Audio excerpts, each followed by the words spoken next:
Hey, you. Have you hit the subscribe button yet? Because, I don't know, 60% of you who watch these videos are now subscribed, which is awesome, so thank you. Yeah, I thought you were, probably thought I was going to go the other way with that. When we first started this, a lot of people who were viewing this show were actually not subscribed, but our ratio has actually changed, so I appreciate that. Thank you, every one of you. We're going to do some really cool stuff once we hit the 1,000 mark, just so you know. We're going to be doing a lot of giveaways and like American Hammers TV t-shirts, American Hammers TV mugs. And I just got in contact with Roughneck Scarves, who are going to be doing some scarves for us, which will be on pre-order soon, but we'll be doing some giveaways once we hit 1,000. So the sooner we get to 1,000, the sooner you help us by liking our videos and sharing our videos on social media and just spreading the word and helping us subscribe. The sooner we get to 1,000, the sooner we start giving stuff away. These fancy mugs are made by drinkwaredesign.com. Drinkware Design, they are in the description below.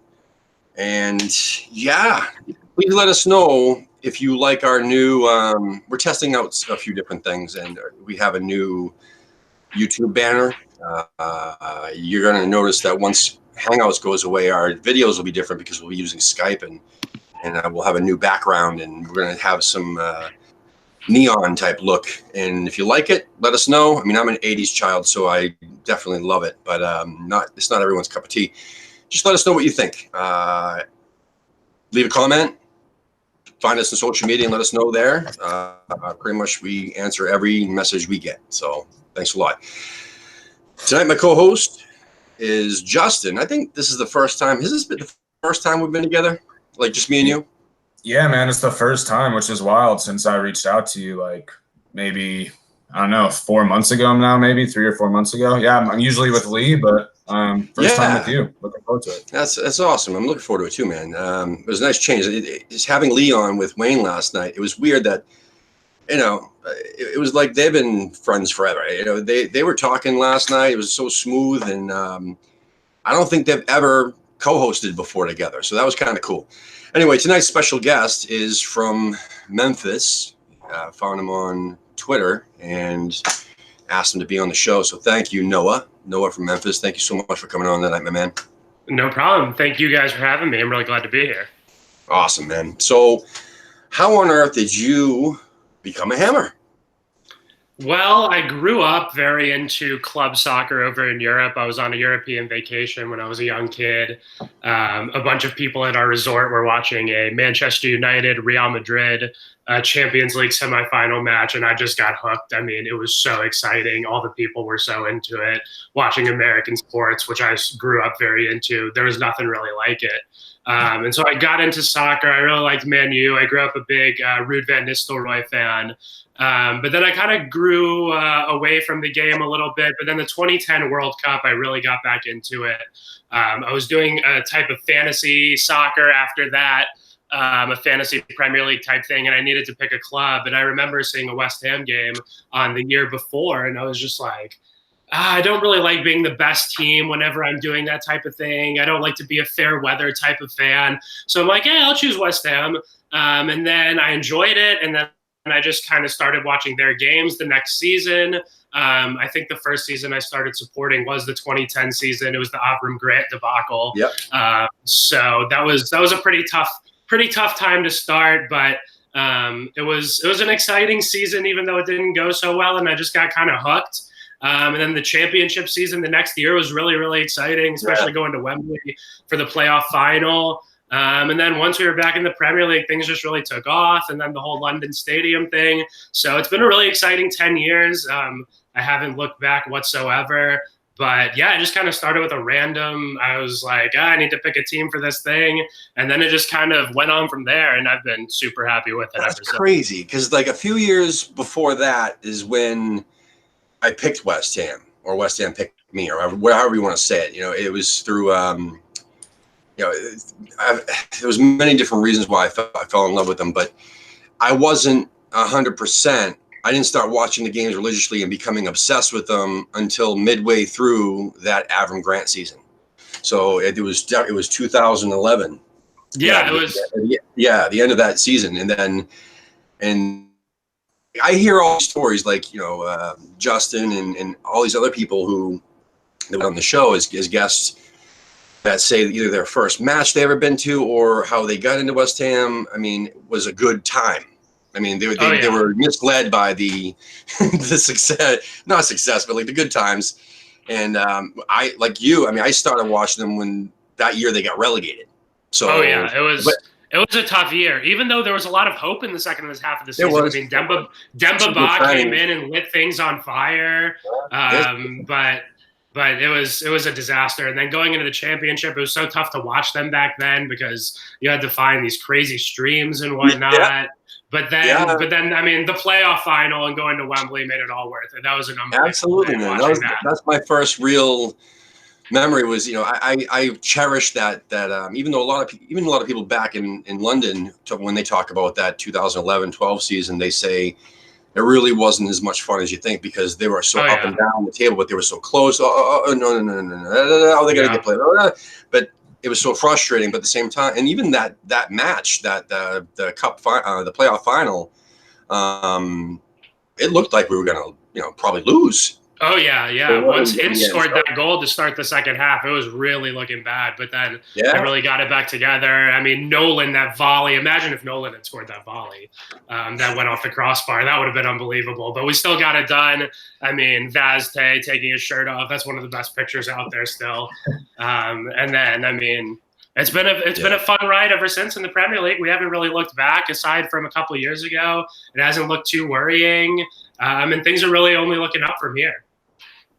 Yeah. Hey, no. So I'm actually interested not only in how you became a fan, but how that fandom has grown. I think it changes for a lot of people, especially especially Americans who, I mean, we all love West Ham, but it's a little different. Like when you're born in England, when you're like born into it, similar to American sports teams here compared to picking a team. I know for me, example, the first year I watched it, I was still in college and I didn't have other West Ham fans around me.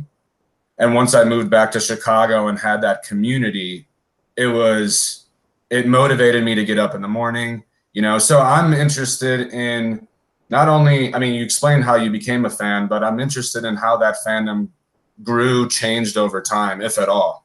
Yeah. So I actually went to college in Minneapolis. Where'd you go to school?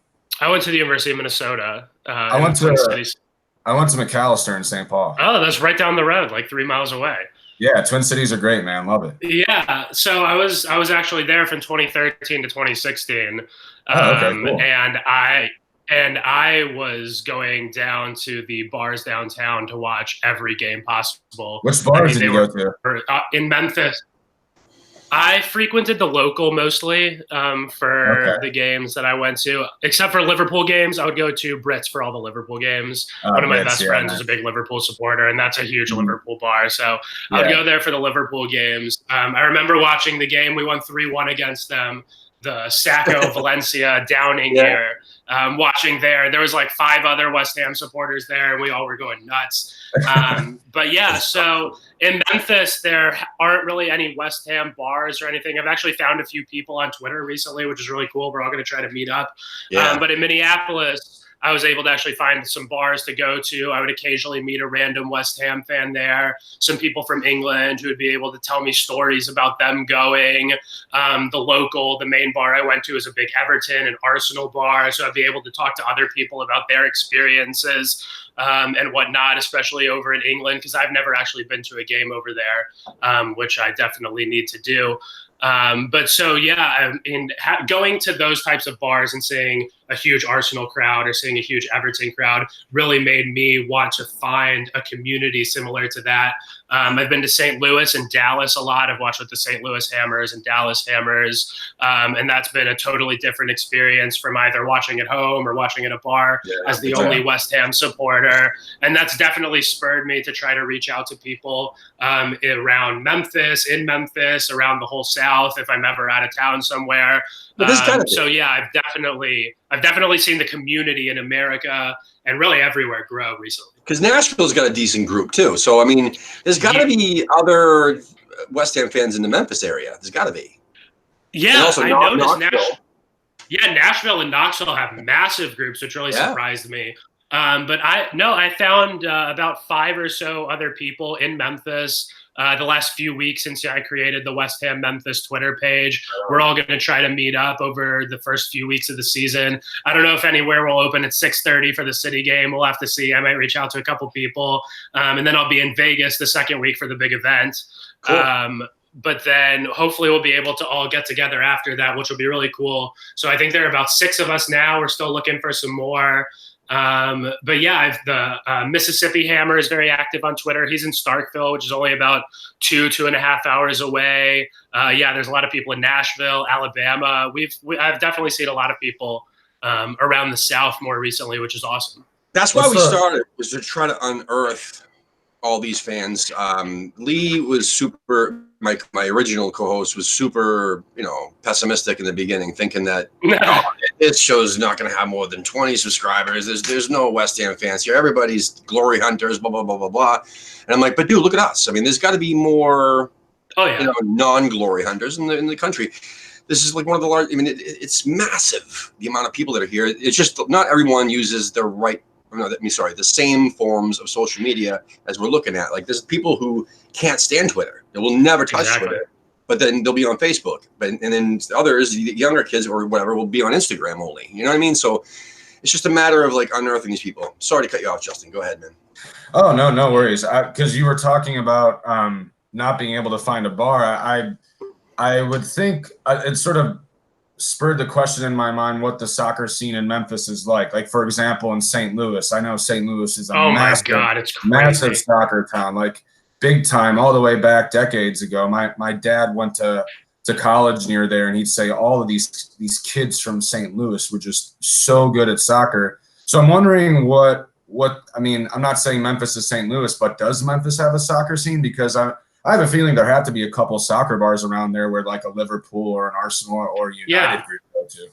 Yeah. So yeah, St. Louis is unbelievable. I mean, the bar I've gone to in Amsterdam to watch with the St. Louis Hammers, there's teams from literally every Premier League team there. It's crazy. Yeah. The first year Leicester were up, there were Leicester supporters there. They have a huge Villa group, Newcastle. Yeah, I try to go to St. Louis a lot. It's only a few hours from here to meet up with them as much as I can. I'm a big Cardinals fan too, so that makes that convenient.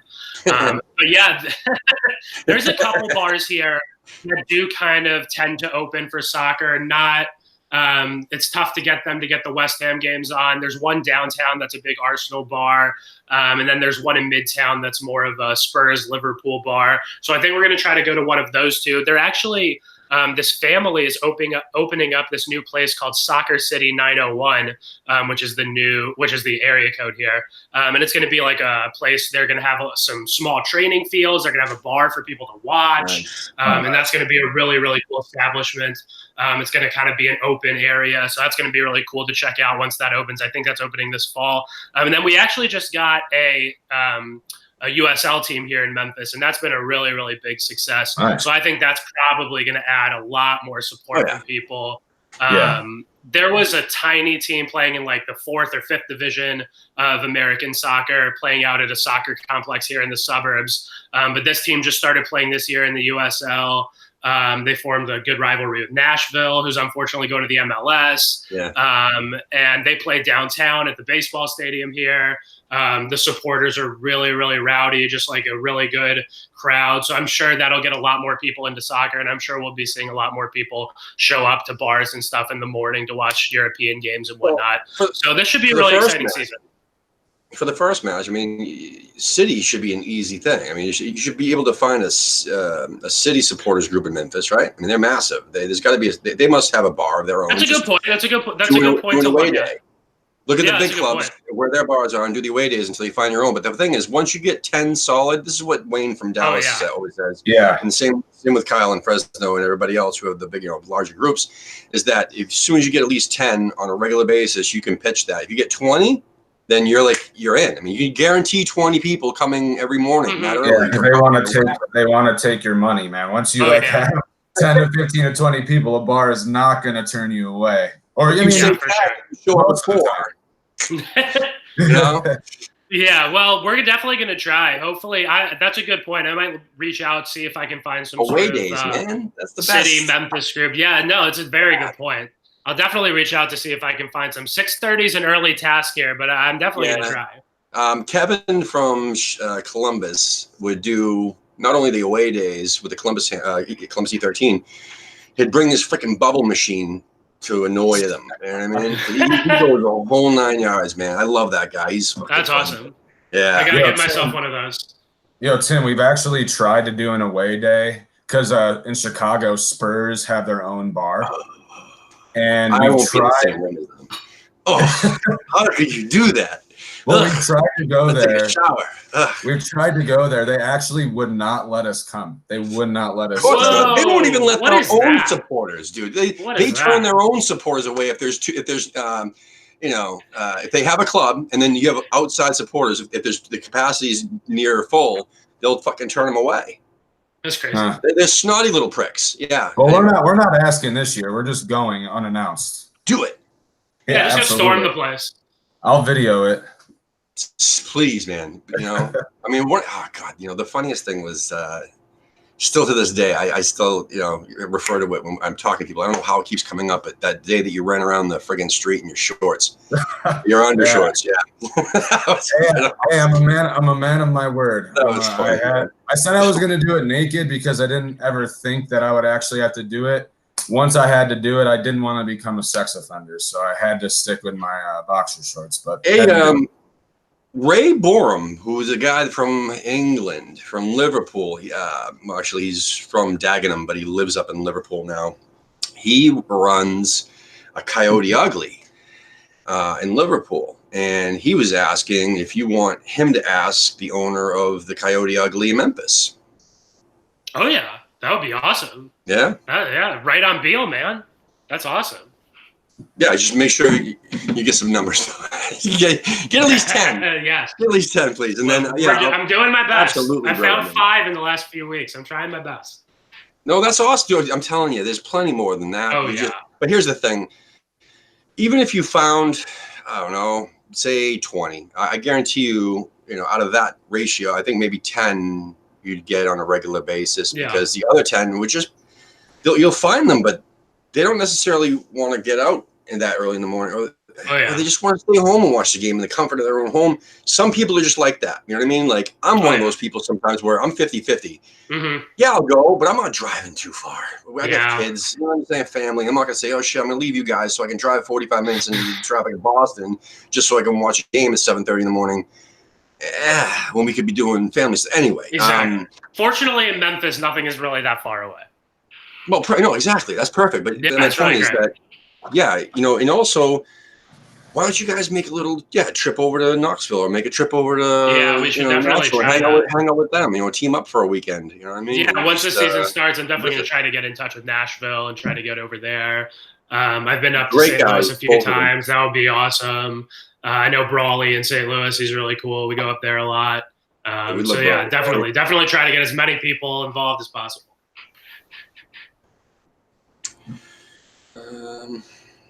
We got a lot of people. Actually, not a lot of people, but we got a lot of talking in the chat room already, man. This is awesome. So, just want to mention Ray Borum. Obviously, we've had him on the show. He's in the chat room right now. It's pretty damn late there in Liverpool. My gosh. Usually, the two of the guys from Hammer's chat pop in around that, this time too, and it's like late. Charlie and Tom will pop in from time to time. It's 2:26 a.m. over there right now. I know. What are they doing up? You know what's crazier is that we have every episode. This is all. I love this guy. I just Australia guy. Yeah, Neil. Yeah. Neil's every time he not only does he check in, he lets everyone know what time it is. He says, "Morning, all from Australia. It's 10:53 on Friday morning."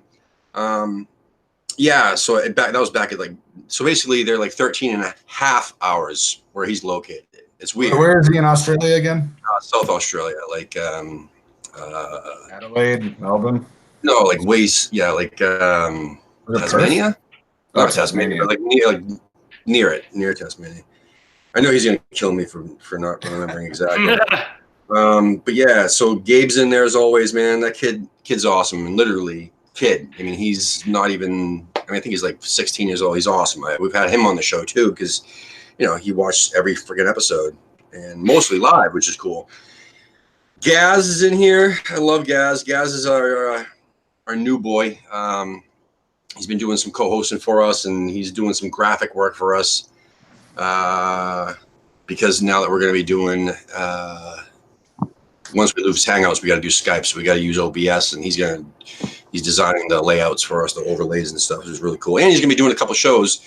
Once the season starts, he's going to be doing a match review show, and he's doing a FIFA show against other people from other West Ham YouTube shows Nice. on our channel, which is cool. And also viewers can challenge him for prizes, which would be great. And then PJ Miller just popped in. What's up, man?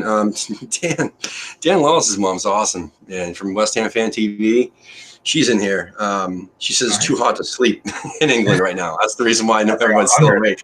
Yeah. Seriously, they got a heat wave. Listen, everybody, this is awesome. Thank you guys so much for popping in. And yeah, please make sure you keep spreading the word and liking and subscribing and all other good stuff, because we really, really, really want to start giving stuff away. He says he's in the middle of Australia, but down near the south coast, about 500 miles west of Melbourne. All right, well, there you Stuff go. is far away there. Oh, PJ, sorry, man. I call everybody man. Sorry, I didn't mean to offend. Thank you, PJ, for popping in. Appreciate it. Seriously, I call everybody brother, like I'm Hulk Hogan or something, and what's up, brother? And I call everybody man, regardless of what you are. Thank you, guys and girls. So anyway, it's almost that time. We might as well just, I guess, freaking pop into it. Do you have any? Have you ever been over there to watch a match before I head into the Hammers Bowls? Unfortunately, I have not. I think my biggest regret as a West Ham fan is not making it to the bowling ground before. I have a hole in my heart for that. Yeah, every day I regret that, man. Last season, when things were going so well with Paye and whatnot, I thought about doing it, but I just couldn't make it happen. Same here. Definitely one of the biggest disappointments. Same here, man. Yeah, but hopefully one day the atmosphere will change and make it worth it. I mean, I don't know. I went over there for 2 matches in the 17-18 season, and I enjoyed both of them. I enjoyed the very last match of the season, which was the last home match of the season, more than the other match, even though it was against Everton versus against Manchester United. Just the atmosphere was different. It was weird. And it's just basically the result was different, so the atmosphere was different. You know what I mean? 0-0 against Manchester United, or 3-1 against Everton. I remember that game. That was a boring game. And oh my gosh, literally nothing happened. I was watching in my office at work. Literally nothing happened. Yeah, that was just dreadful. All right, man. Well, let's get into these Hammers polls, and I'm going to ask Justin. You're going to participate as well, so I'm going to ask the question, and then both of you can answer. We'll just take turns, obviously. All right. Sounds good. The first one, if my phone decides to work, this will be awesome. Hammers polls. The glory of live videos. All right. The first one. Do we have the squad depth to mount a top 7 challenge? Noah. I would say no, because just at a couple positions, I think we're really deep.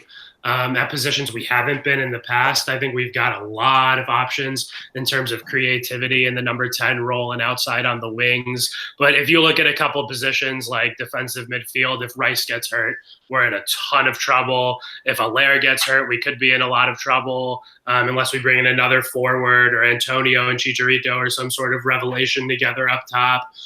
So I think, yes, I think we have the quality, but I think the depth in a couple positions is certainly lacking, most notably if Rice gets an injury, which fortunately he was one of the few players to avoid that last season. But I think that's really the key area. to strengthen our depth right now. And I think if we can do that, I think we do have the depth of mount to really a top 7 or even a top 6 or top 5 finish. Right. But I think that's the position to really focus in on right now. Cool. What do you think, Justin? Yeah, I mean, we have the depth. Top 7. Yeah, I think Noah said it perfectly. To be honest, we have the quality, but can you hear me? I can't hear you.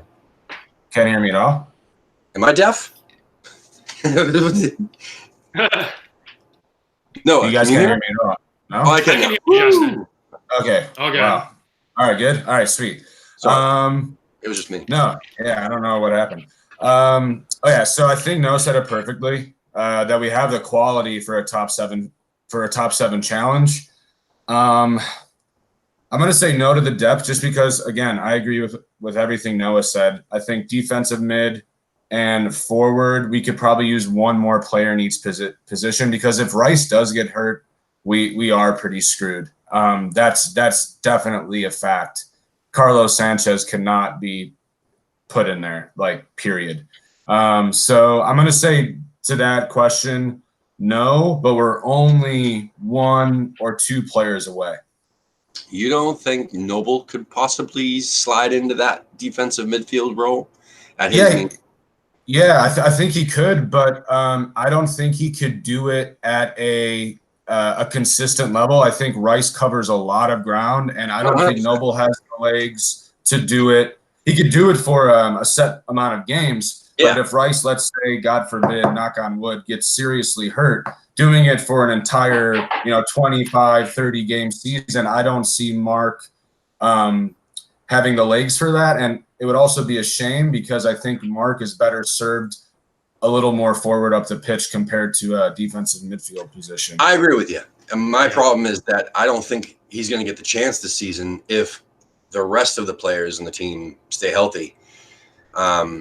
I don't see anywhere in the attack, central mid or even higher, that Mark Noble has a spot for right now. I see at least 7 players that are better than him, in those positions. Just because he had a good few last games of the season, well, we just had a significant break. That form doesn't continue from the end of a season with the gap and then preseason and then into the next season. So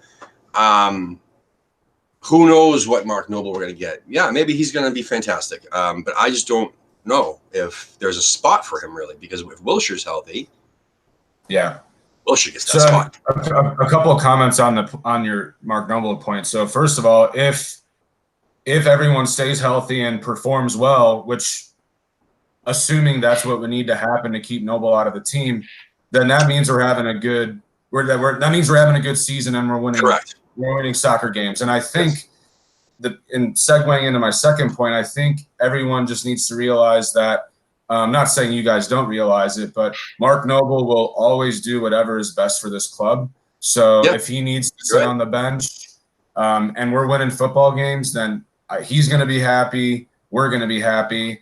But I also think he will be able to contribute here and there, especially coming off the bench, starting some games here and there. I really think he could still make a solid contribution.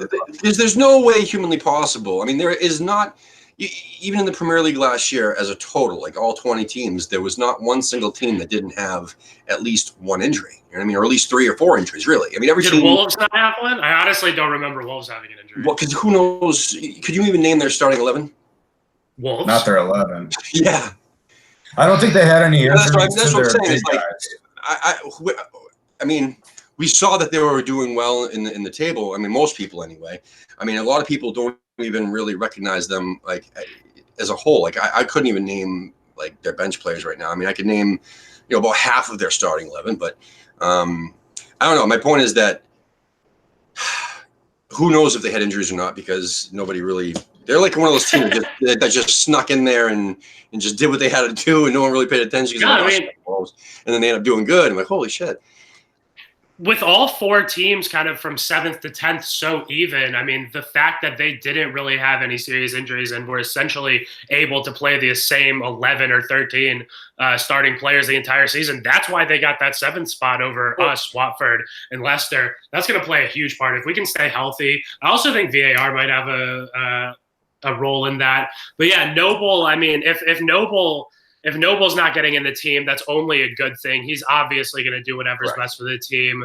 I also like a kind of a weird shout for that box-to-box center mid type of player would be Snodgrass, who looked really good at the center mid role instead of playing out on the wing or more in the number 10 role as he has previously. So maybe Pellegrini intends to use him there as cover, and that's why we haven't seen more of a box-to-box type of player mentioned. So we'll see. Yeah, because man, I'm just saying that you're right. I mean, if Noble's not playing, then yeah, we're doing just fine, which is awesome. I really think that he will get some game time because I don't see us not having any significant injuries. Someone's going to get hurt. Someone's going to, hopefully not. We are West Ham. Exactly. It always happens. But I really would love to believe that he doesn't start many matches, no more than like 5 matches during the regular season, but spends all his time winning himself the cup that he deserves. Because I keep saying over and over again with these, these cup, give me a cup, influence jerseys.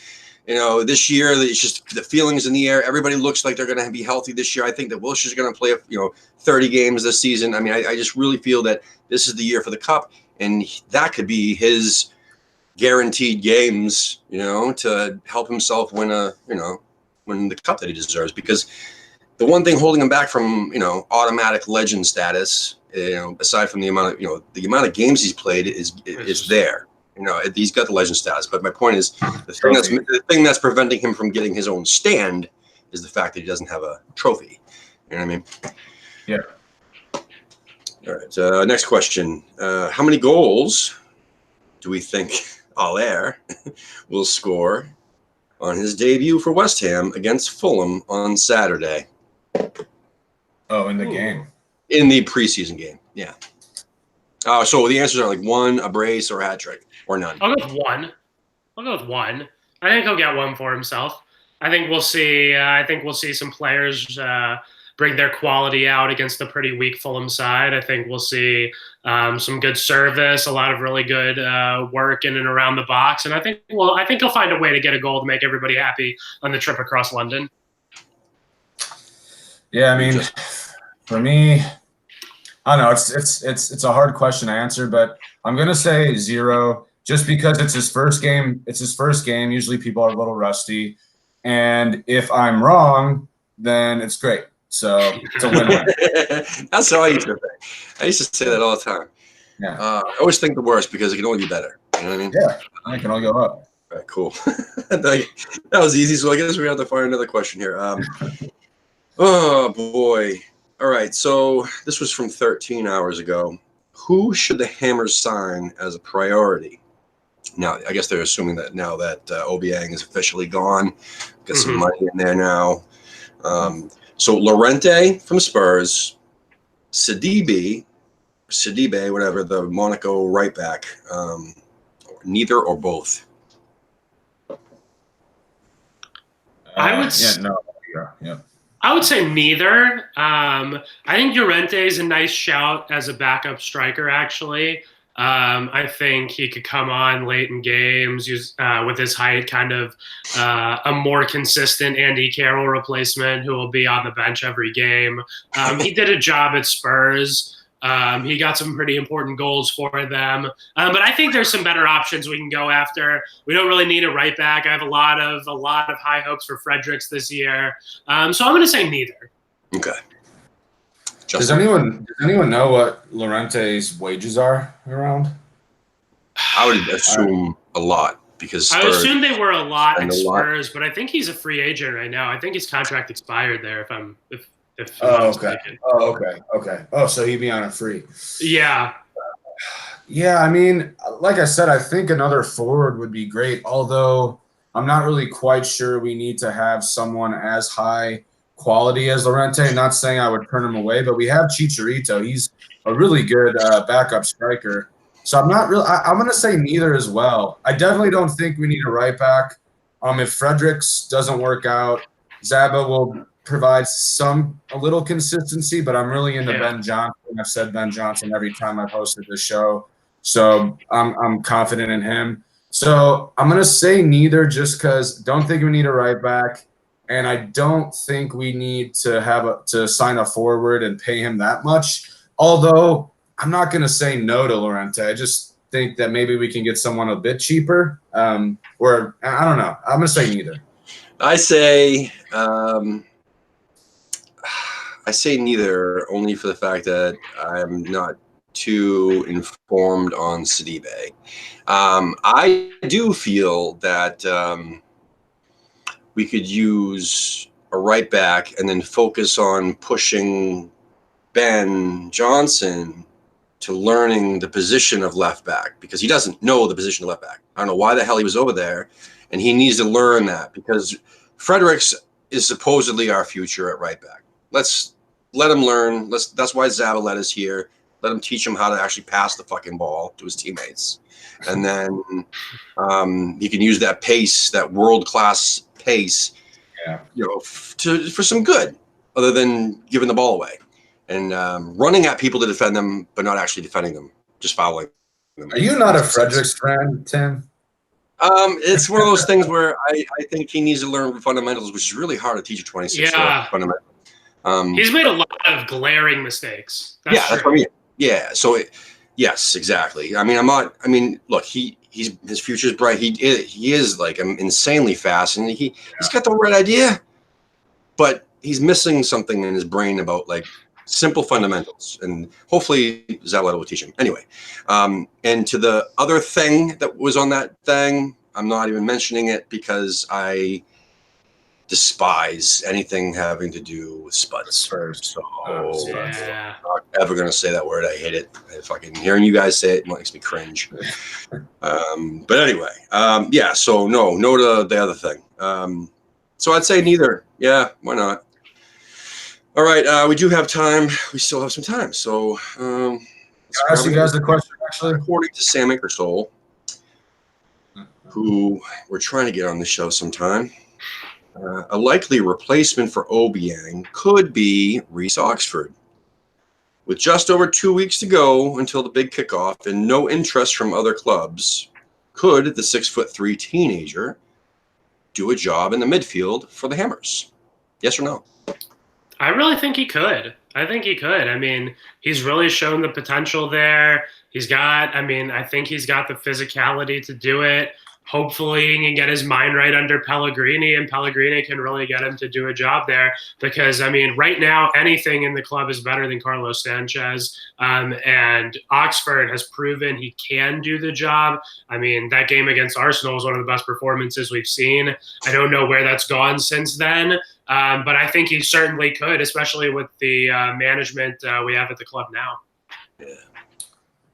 Yeah. Can you guys still hear me? Go ahead. Cool. I mean, yeah, my answer is yes as well. He has the potential to be. He has the potential to be a starter. We've seen it, not consistently, but we've seen it. He definitely has the potential to be a backup. I'm all about second chances. If he ended up sort of filling in Pedro's role, playing, being a squad player, I think it could really be a good test to see if he has the potential to be more than a squad player in the next few years. So I wouldn't be opposed to it, and I'd get behind him because, like I said, I think everyone deserves second chances. I think he's gotten rid of some toxic people in his life, and it's not something I would be moaning and groaning about. That's for sure. Additionally, if he were able to step into the team in a defensive midfield role, he'd also be able to provide cover as like a fourth or fifth center back, which would be nice as well. It's not having to go out and spend some money there. Yeah, definitely. I agree with both of you, so I'm not even going to say anything. All right. What else? Anything else worth talking about? Hammers polls, no. So I guess I'll do one last check into the chat room, and then before we head into the rapid fire. See, I told you this time would fly. Someone's talking shit about my headphones. Hey, I was getting a shit talk about my headphones on Monday, so maybe it was the same guy. God almighty. Yeah, no questions in the chat room. That's disappointing. There's a lot of conversation, which is fantastic. I love seeing that. So, yeah, they're talking roughly about what we're talking about. For the most part, just seeing the banter in the chat room is it's growing, and I love seeing that. So, thank you everybody for popping in here and chat along. So I'm going to pull up these 10 questions now, and since we have a little bit of time, it doesn't necessarily need to be so rapid. If you care to elaborate on any of the answers, feel free this time. But future guests, it's going to be rapid fire. But you know what I'm saying? Okay, cool. If I can pull them up. Are you prepared? You ready? Oh yeah. One last thing. All right, so you were mentioning something earlier about where we would sit. Oh, we were talking about possibly going in the seventh. You're saying is maybe we could probably go fifth or even fourth, maybe. Most likely you're saying that because of the current top six, they're not looking so hot this year, right? Yeah, it looks like there's a chance for us to sneak up in there. There really is. Manchester United, Chelsea, Arsenal, all looking worrying right now. What I want to say is basically we've already asked most of our previous guests to send us your predictions for the table, not where we sit on the table, but the actual table. Okay. If you want to shoot me an email, this email, the one that was associated with this account. So I'll give it to you afterward. But basically, send me your thing, and we're going to end up talking about that. I can tell you right now, though, out of all the predictions, we've already received like 20 different predictions from past guests. Everyone from Batman from Crossed Hammers to Ryan from Bayou Ironworks. To so many people of our previous guests have sent us their predictions, and one of them said, "Oh God." Well, first of all, only 2 people think that Chelsea's not going to be in the top 6. All right, and that's me and Steve Mothersoul from UK. Everybody else seems to think Chelsea will finish as high as second. Wow, very worried about Chelsea, especially with Lampard. I mean, he didn't. Yeah, he wasn't revelation or anything at Derby. I mean, no, very, very strange appointment, especially after they saw the Ole Gunnar Solskjaer thing not really go so well the last part of the season. Kind of a former player, similar type situation. So I thought that was a really weird appointment from them.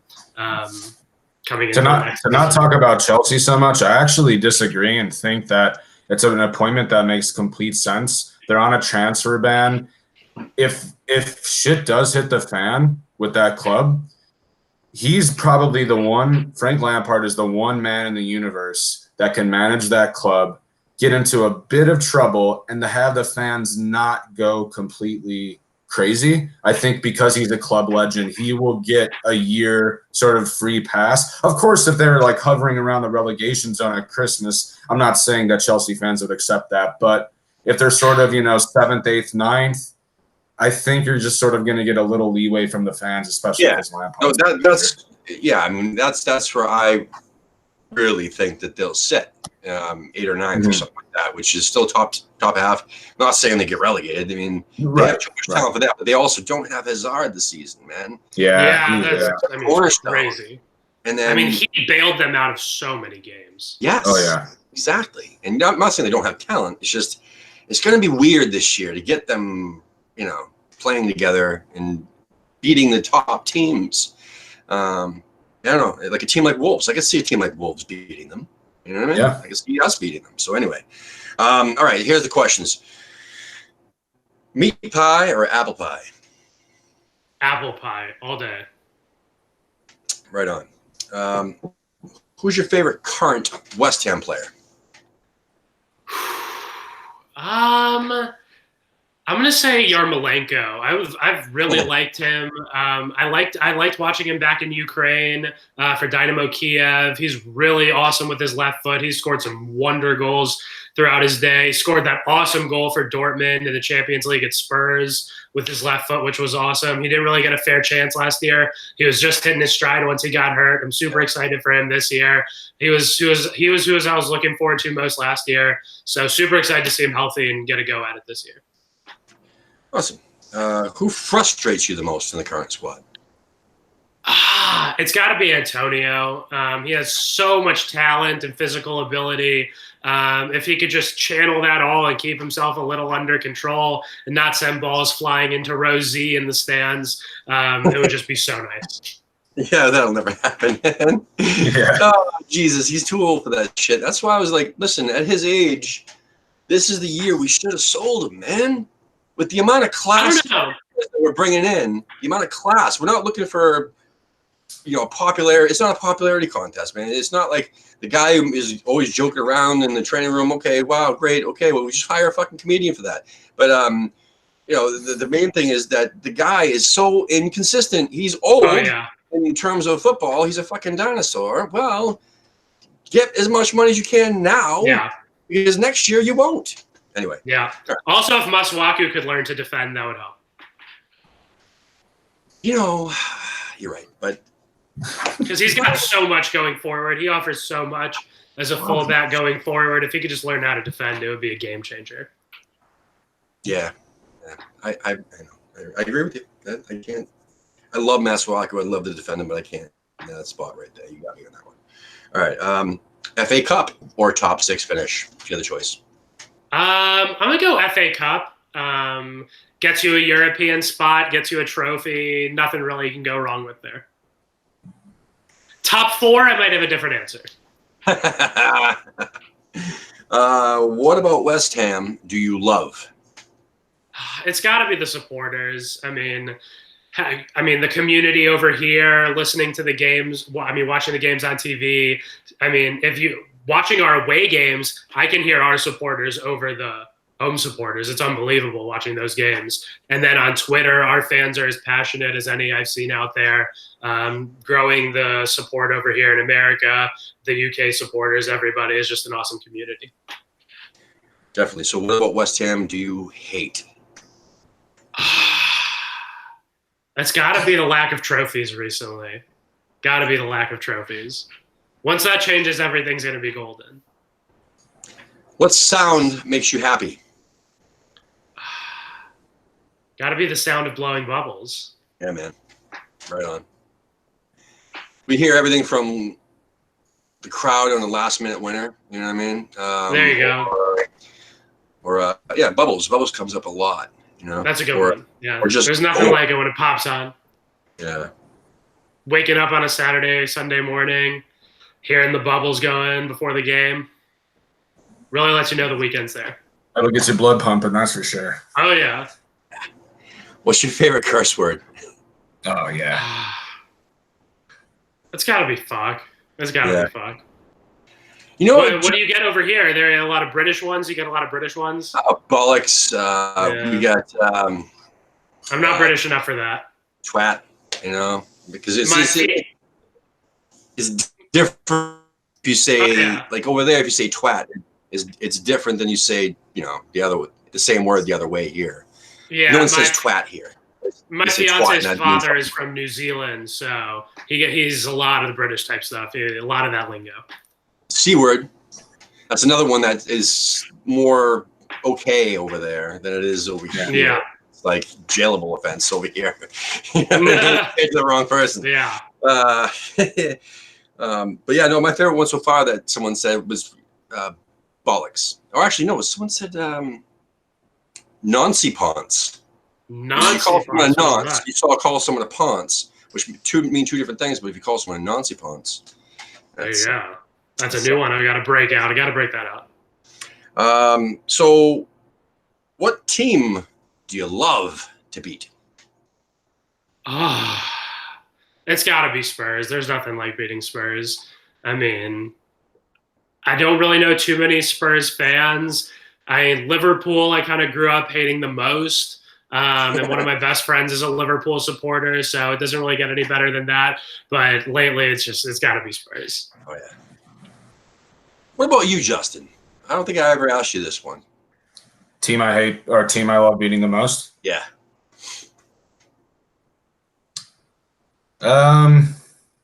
Just picking between two teams. I think I'm gonna have to go with Spurs as well. That's actually changed. I used to really hate Chelsea. The Chelsea Chicago supporters group, most of them very friendly people. There's just that handful, and but they left our bar. The hate towards them has cooled down a little, and the Spurs hate has ratcheted up. So I'm gonna go with Spurs. Yeah. I've never met an American Spurs supporter that wasn't a cunt. Now, English Spurs supporters, well, I haven't met enough to say. But over here, the worst people, the people that within seconds you smell them and you just want to punch them in the fucking head. I mean, you just the look in this the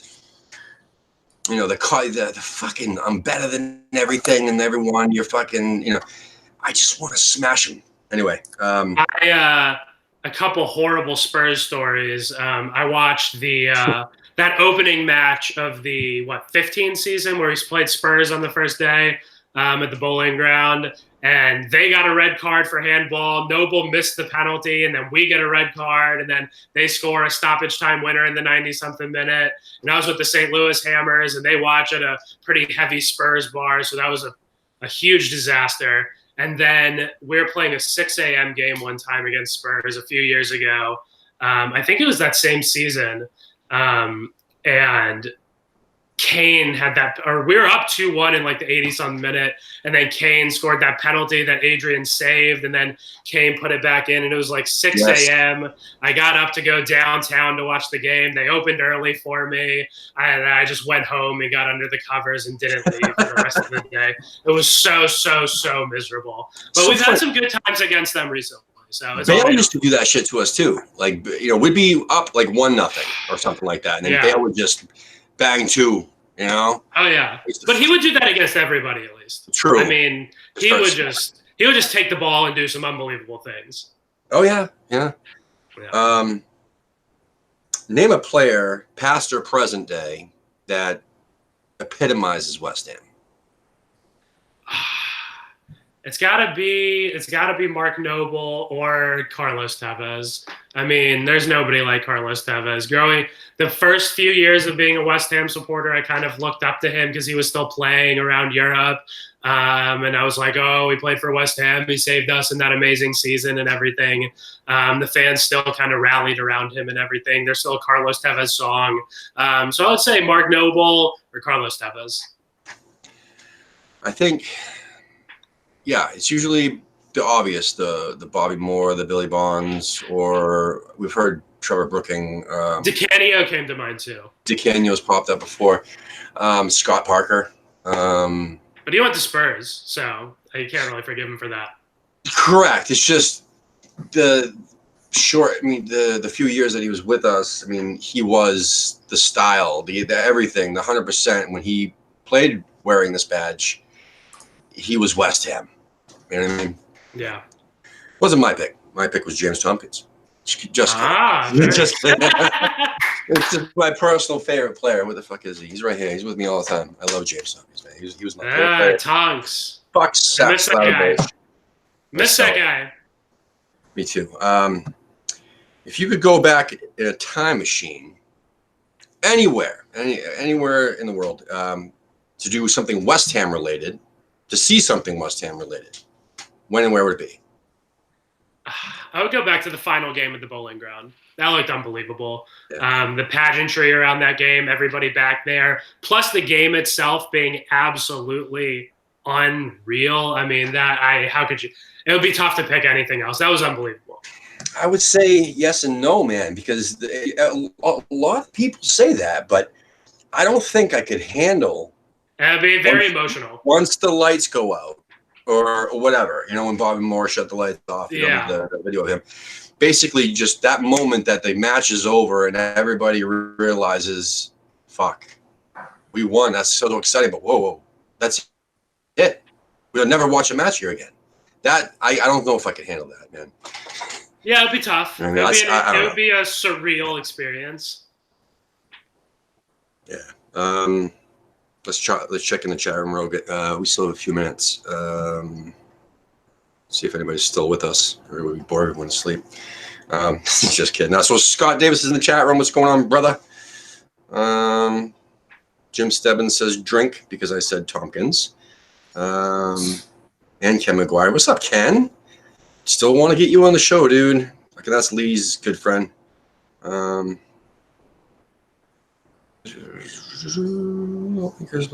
Yeah, so everybody's just talking shit about Tottenham. Thank you so much. I love that. It makes me very happy when I see people talking shit about Spurs. Who do you? Gabe asks Tim, who do you hate more, Fredericks or Fabianski? I don't hate either. I don't hate either of them. I just I love Fabianski. I just wish that he did his job and didn't concede any goals ever. But no goalkeeper does that. You're a Fabs criticizer? No. I didn't know there were any of those. I'm a goalkeeper criticizer. I hate all goalkeepers because they have one job to do. That is prevent the ball from going inside the net. Right? And Fabianski let in 54 fucking goals. Oh, he led the league in saves, hammer of the year. Why? He let in 54 goals. I was like right up there too. Like, no. Your job is to prevent that. Anyway. Oh, the defense is shit. Oh, yeah, well, fucking boo-hoo. Anyway. So, let's think about that. So, who would you predict hammer of the year this upcoming season? Hammer of the year. I'm gonna go with like Rice. To see? I'm gonna go with Rice. Hell yeah. I mean, I think That's he's gonna. Yeah, I think he's gonna be in there every single game. I think he's gonna do an incredible job every single game. He looked great and confident for England this summer at the Euro Nations League in Portugal, and I'm really, really excited for him to build on last season. I think he's only gonna get better and more consistent as long as he stays healthy.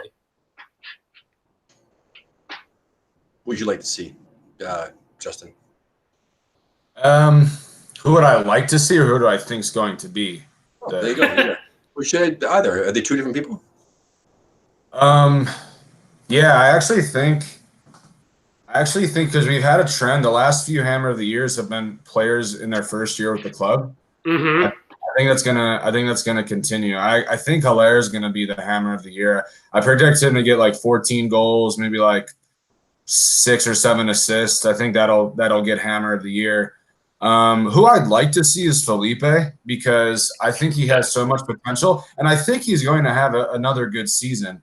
There were just times last year where I thought he didn't have that killer instinct that a winger needs, and I hope he develops that. I sort of gave him a pass because he did play well, and it was his first season in the Premier League. So my prediction is Haller. I'd love to see Anderson just have 12 to 15 assists and 7 to 9 goals. That would be great. Yeah, I really hope it's one of those creative players like a Felipe Anderson or like a Fornals, if we're going along the trend of a new player, or a Lanzini. But I think there's going to be so much competition for those spots that I don't think anybody's going to be able to really assert themselves, stay healthy every single game, and lock down that number 10 or winger's role. And I think Rice is going to be in there every single game as long as he's healthy, and I think he'll lock down that spot. I think we'll give up fewer goals this year if Diop and Valbuena can form a good partnership together. So I think Rice has a good chance this year. I think that Anderson will have a very, very good year. He's got that freshman year Premier League thing out of his system. What's going to happen is one of two things. Either you're going to love this. This is awesome. So if Wilshere plays 30 matches this season, he automatically gets, regardless of how he performed, if he plays makes 30 appearances this season, he's automatic Hammer of the Year. People will vote for him. Holy shit, he did it. He finally played 30 games this season. Oh my God, he's Hammer of the Year.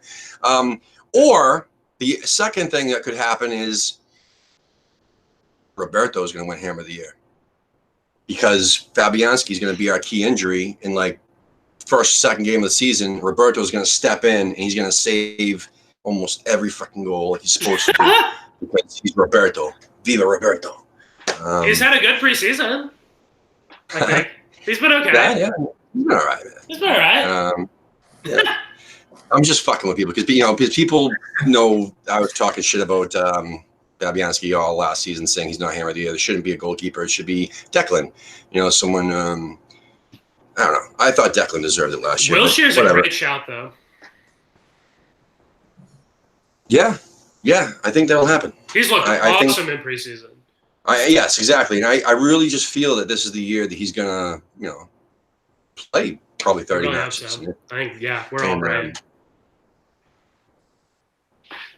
Oh man! So people are telling me that my bandwidth is looking shitty, and that it looks like I'm using dial-up. So all right, I guess it's time to wrap up then. Sorry guys. So listen, thank you so much for popping in. I really appreciate you coming on. We'd love to have you maybe pop in for a match review sometime this season because we're going to be doing match review shows where it'll be Yaz and Selly, who's his friend, and then a random person. I'd love to be back anytime. Really enjoyed it. So if you're down for it, we'll have you come on in. I would love to. Look forward to Justin doing some more stuff with Scott Davis. I'm going to be taking over Thursday nights, and looks like Gaz is going to pop in the next couple of Thursday nights to fill in for Justin, who's moving. Yeah. And what else? Yeah, we got a big show actually 2 big shows on Sundays. I'm so excited to say this. We got Scott Collier from West Ham Fan TV on Sunday. So That's going to be huge for us. And then at 2 p.m. Eastern time. And then we're going to have what's his name? Alec from upstate New York on Sunday night with me and Lee. So that should be good too.